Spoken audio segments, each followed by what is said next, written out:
Hamas کی تاریخ فلسطینی اسلام پسند، بنیاد پرست، سماجی اور سیاسی تنظیم کی ایک منسلک نیم فوجی فورس ہے۔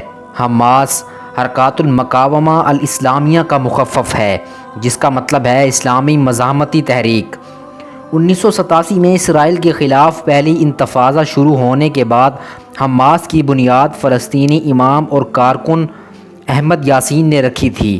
یہ ان کے مجمع الاسلامیہ سے نکلا، جو غزہ میں 1973 میں مصر میں قائم اخوان المسلمون کے ساتھ شامل ایک اسلامی خیراتی ادارے کے طور پر قائم کیا گیا تھا۔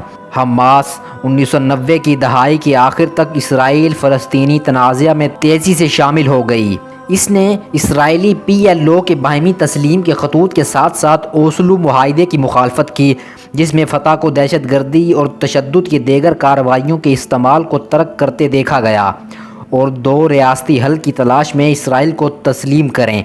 حماس نے فلسطینی مسلح مزاحمت کی وکالت جاری رکھی۔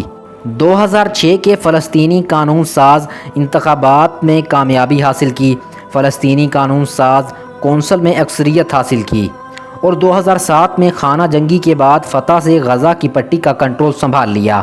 تب سے اس نے غزہ کو ایک حقیقی اور یک جماعتی ریاست کے طور پر چلایا ہے۔ تاریخی طور پر اسرائیل مغربی کنارے اور غزہ کی پٹی کے مشترکہ علاقے پر ایک اسلامی فلسطینی ریاست کی تلاش کے دوران الفتح کے ساتھ 2005، 2006 اور 2007 میں دستخط کیے تھے۔ 2017 میں حماس نے ایک نیا چارٹر جاری کیا، جس نے اسرائیل کو تسلیم کیے بغیر 1967 کی سرحدوں کے اندر ایک فلسطینی ریاست کی حمایت کی۔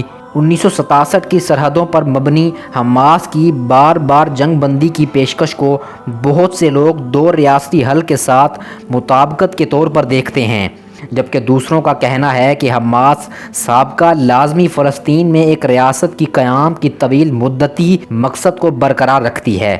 اسلامیات کے نظریاتی اصولوں کے تحت حماس اسلامی تناظر میں فلسطینی قوم پرستی کو فروغ دیتی ہے۔ 1990 مخالف موقف کی وجہ سے فلسطینی معاشرے میں وسیع پیمانے پر مقبولیت حاصل کی۔ گروپ کے حملے بشمول شہری اہداف پر خودکش بم حملے اور اندھا دھند راکٹ حملوں نے بہت سے ممالک اور ماہرین تعلیم کو حماس کو دہشت گرد تنظیم قرار دینے پر مجبور کیا ہے۔ اقوام متحدہ میں دہشت گردی کی کارروائیوں کے لیے حماس کی مذمت کرنے کی کوشش ناکام ہو گئی۔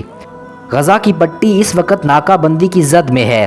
اسرائیل اور حماس نے وہاں کئی جنگیں لڑی ہیں، جن میں 2008، 2009، 2012 اور 2014 شامل ہے۔ 2023 کی جنگ میں حماس نے آپریشن الاقصی فنڈ شروع کیا اور اس کے جنگجوؤں نے غزہ کی رکاوٹ کو توڑ کر اسرائیلی فوجی اڈوں پر حملہ کیا، شہریوں کا قتل عام کیا اور عام شہریوں اور فوجیوں کو غزہ واپس یرغمال بنا لیا۔ اس حملے کو 1973 کی جنگ کے بعد اسرائیلی فوج کا سب سے بڑا دھچکا قرار دیا جا رہا ہے۔ جواب میں اسرائیل نے غزہ پر مبنی فضائی بمباری شروع کی اور حماس کو تباہ کرنے کے اپنے ارادے کا اعلان کیا۔ یورپی یونین اور امریکہ نے حماس کے خاتمے کا مطالبہ کیا ہے۔ 7 اکتوبر 2023 کو حماس نے غزہ اسرائیل رکاوٹ کو توڑتے ہوئے ایک حملہ شروع کیا۔ حملے سے کئی مہینوں تک حماس اسرائیلی انٹیلیجنس کو یہ یقین دلانے کے لیے رہنمائی کر رہی تھی کہ وہ تنازع نہیں چاہتے۔ حماس کے جنگجوؤں نے ایک میوزک فیسٹیول اور کپٹس بیری میں سینکڑوں شہریوں کا قتل عام کیا اور جنوبی اسرائیل میں یرغمالیوں کو غزہ کی پٹی واپس لے گئے۔ مجموعی طور پر اسرائیل میں 1400 سے زیادہ لوگ مارے گئے۔ یہ 1948 میں اسرائیل کی بنیاد کے بعد سے فلسطینی اکثریت پسندوں کا سب سے مہلک حملہ ہے۔ بین الاقوامی انسانی حقوق کے گروپوں، طبی عملے اور صحافیوں نے عسکریت پسندوں کے حملے کو بیان کیا ہے، جس میں نوجوانوں اور فوجیوں کے ساتھ خواتین، بچوں اور بوڑھوں کے قتل کی تفصیل دی گئی ہے۔ حماس کے سینئر اہلکار خالد مشعل نے کہا ہے کہ گروپ اسرائیل کے حملے کے نتائج سے پوری طرح آگاہ ہے، یہ کہتے ہوئے کہ فلسطینیوں کی آزادی قربانیوں کے ساتھ آتی ہے۔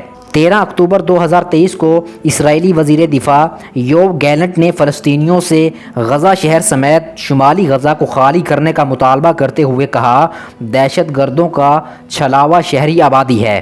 اس لیے ہمیں انہیں الگ کرنے کی ضرورت ہے۔ برائے مہربانی جنوب کی طرف چلیں۔ ہم حماس کے بنیادی ڈھانچے، حماس کے ہیڈ کوارٹر، حماس کی ملٹری اسٹیبلشمنٹ کو تباہ کرنے جا رہے ہیں اور ان مظاہر کو غزہ اور زمین سے باہر لے جائیں گے۔